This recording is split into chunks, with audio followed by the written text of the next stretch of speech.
ഞാനിപ്പോൾ നിൽക്കുന്നത് ചരിത്രത്തിൽ തന്നെ വളരെയധികം പ്രാധാന്യമുള്ളൊരു സ്ഥലത്താണ്. സൗത്താംപ്ടണിലാണ് ഞാനിപ്പോൾ ഉള്ളത്. ഇവിടെ വെച്ചാണ് 1912 ഏപ്രിൽ 10 ടൈറ്റാനിക് പുറപ്പെട്ടത്. നോർത്തേൺ അയർലൻഡിലെ ബെൽഫാസ്റ്റിൽ വെച്ചാണ് ഈ ഷിപ്പിന്റെ നിർമ്മാണം പൂർത്തിയായത്. RMS ടൈറ്റാനിക് എന്ന പേരിൽ അറിയപ്പെടുന്ന ആ ഒരു ഷിപ്പ് ബെൽഫാസ്റ്റിൽ നിന്നും സൗത്താംപ്ടണിലേക്ക് വന്നിട്ട് 1912 ഏപ്രിൽ 10 അതിന്റെ ജേർണി സ്റ്റാർട്ട് ചെയ്തത്. ന്യൂയോർക്ക് സിറ്റിയിലേക്കാണ് അതിന്റെ യാത്ര തിരിച്ചത്.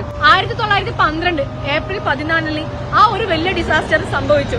ടൈറ്റാനിക് എന്ന് അൺസിങ്കബിൾ ബോട്ട് എന്ന് വിളിക്കുന്ന ആ ഒരു ഷിപ്പ് എന്നേക്കുമായി കടലിനടിയിൽ പതിച്ചു.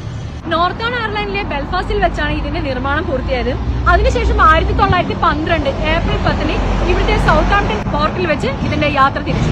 നമ്മൾക്കിനി ടൈറ്റാനിക് പുറപ്പെട്ട ആ തുറമുഖത്തേക്കൊന്ന് പോയി നോക്കാം. ഞാനിപ്പോൾ നിൽക്കുന്നത് ഡോക്ക് ബെർത്ത് 44ലാണ്. ഇവിടെ വെച്ചാണ് ടൈറ്റാനിക് യാത്ര പുറപ്പെട്ടത്.